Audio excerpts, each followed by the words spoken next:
Power Rangers is a franchise near and dear to many people's hearts. It's about friendship, hope, spark packs, and Tommy Oliver being Jesus Christ. Recently, Renegade Studios was able to make the official RPG about it using a brand new and innovative system of Essence 20, alongside Transformers and G.I. Joe. Essence 20 at its core is a D20 game. It's skill system using a dice ladder to determine how good or bad you are at something. This may invite shifts in that dice, which increase the value of the ladder or may lead to criticals or critical failures. So, for example, to climb a fence, you'll roll 1d20 plus your athletics die. If you have specialty to it, you'll roll all of the dice that you currently have gotten in the ladder, taking the highest. Outside of that, it's pretty much your standard issue D20 system. Combine that with the essence scores, which are kind of like your attributes, but don't do anything directly, but acting as health, but also acting not as health. You have a bizarre system. First major issue is the essence scores. Well, each essence score correlates to your skills as well as your defense value. Strength is tied to toughness, speed to evasion, smarts to willpower, social to cleverness. However, your skills increase only when your essence increases. So if you want to hear a big issue, it's that strength and speed are far more valuable than smarts or social. With strength giving you universal bonuses to resisting damage, access to the bonus health skill, and having might, which is used for pretty much almost every melee attack, while speed gives you a bonus to initiative and evasion, as well as the range attack, as well as some melee attacks. Smarts get you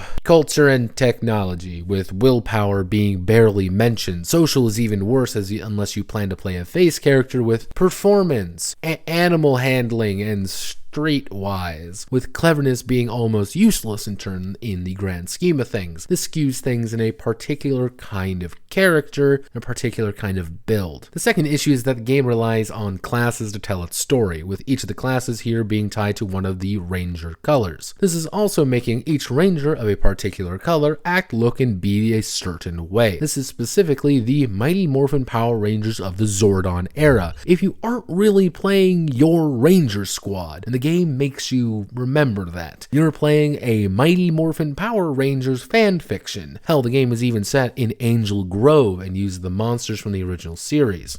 Because of this, rules surrounding each of the classes feel pretty restrictive. Now, you can just change the color of the Ranger, but that doesn't really fix the overarching issue with the classes being smart guy, tough guy, leader guy, nice guy, archer girl, and dick, even with each with certain powers and abilities tied to that class, as well as essence score improvements. This leads to the third and perhaps the worst offender. I've mentioned it above, and I think you know where this is going. Essence 20 is the OC Donut Seal of 5e. It may look different, but it doesn't really do anything different. I question why there were diseased rules, why there was effectively just an advantage and disadvantage system, why there's mounted combat, why combat is so damn detailed for a setting that doesn't need it, and most importantly, why there was an animal handling skill. And then it hit me. Well, three things hit me. Essence 20 has one of three situations leading to its creation. Why it feels so janky and unpolished, so unfinished, but so dense at the same time, struggling to feel like a Power Rangers game. Option A is Essence 20 was hamstrung by the demands of Hasbro. They had something interesting and then they needed to change it to better fit what Hasbro wanted. Option B, Essence 20 and in turn Power Rangers was always originally 5e, but were forced to change it for unknown reasons at the last minute, keeping what they had and just having to write around it quickly. Option C is Essence 20 was created by creatively bankrupt hacks who couldn't figure out anything else, so they just decided to make bad 5e. So here's the big thunk.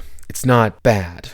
It's not offensively terrible situation where even looking at it invites disgust. It's fine. It's derivative, yes, but fine. It needs about 6 more months in the oven, a full legit playtest documentation, and a reworking of its skill system and possibly essence score system. Right now, it just feels like it doesn't know what it's trying to do. It keeps saying Power Rangers and looking at it, then it gets dragged back into D20-isms and the system doesn't quite feel finished. It feels like an early access copy of a game that was rushed out. Is it good? No. Can it be good though? Maybe. It needs time and a lot of elbow grease. All I'm saying, Renegade, is that if you need a Mighty Morphin developer, my rates are fair and I know what to do. My name is Notepad and this was Power Rangers, the role-playing game. If you like what I do here, feel free to like, comment, and subscribe. Time Force Rangers, we're always the best Rangers, and no, you can't convince me otherwise. Thank you to all the plutocrats for funding these adventures. 赤い赤い赤い